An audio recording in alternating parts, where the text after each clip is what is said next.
Pour ne rater aucune actualité relayée sur Guérite TV Monde, c'est simple et facile. Abonnez-vous à notre compte YouTube en tapant Guérite TV Monde. Guérite TV Monde, le leader des Web TV.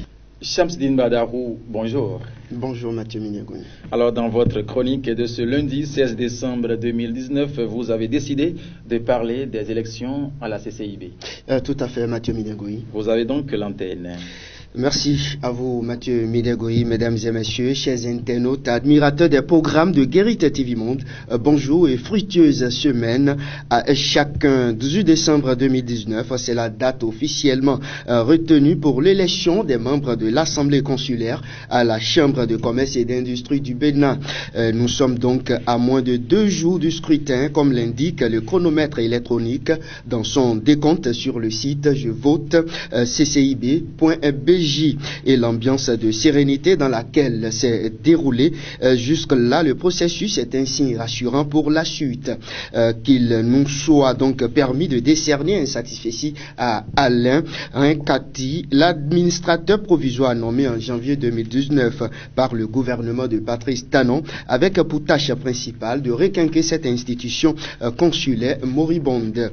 Au regard des réformes titanesques opérées en 9 mois, il est aisé de constater une CCIB qui renaît de ses cendres, se modernise et s'adapte au numérique et au digital. Pour y arriver, Alain Nkati a dû proposer de nouveaux tests qui ont été approuvés et adoptés. Aussi a-t-il revu, entre autres, les critères de candidature, le régime électoral avec à la clé un vote désormais dématérialisé électronique pour plus de transparence. Pour ce qui est des candidats dans la course pour la mandature 2020-2025, la plupart ont rencontré, suivant les stratégies et les moyens dont ils disposent, les électeurs pour échanger avec eux du nord au sud sur leur vision et ce qu'on peut appeler leur programme d'action. Mathieu Minegoui. Alors, Shamsuddin Badarou, merci infiniment. Mais au regard de tout ce développement, et si on demandait aux chroniqueurs que vous êtes, quel type d'élu consulaire faut-il choisir pour siéger prochainement?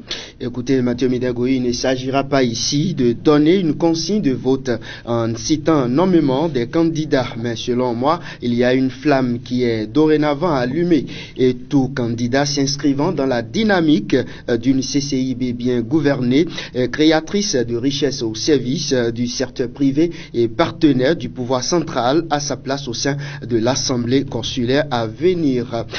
Des opérateurs économiques et patrons d'entreprises compétents, exemplaires, qui ont fait leur preuve dans tel secteur d'activité ou dans telle région économique du pays. Ce n'est pas ce qui manque dans la liste des hommes et femmes en compétition. Pour ma part, je dirais tout simplement bonne chance à toutes et à tous et que les 69 élus consulaires qui sortiront dans quelques heures de la fumée blanche soient réellement les meilleurs capables de révéler la nation économique du Bénin au monde entier. Voilà Mathieu Minegoui.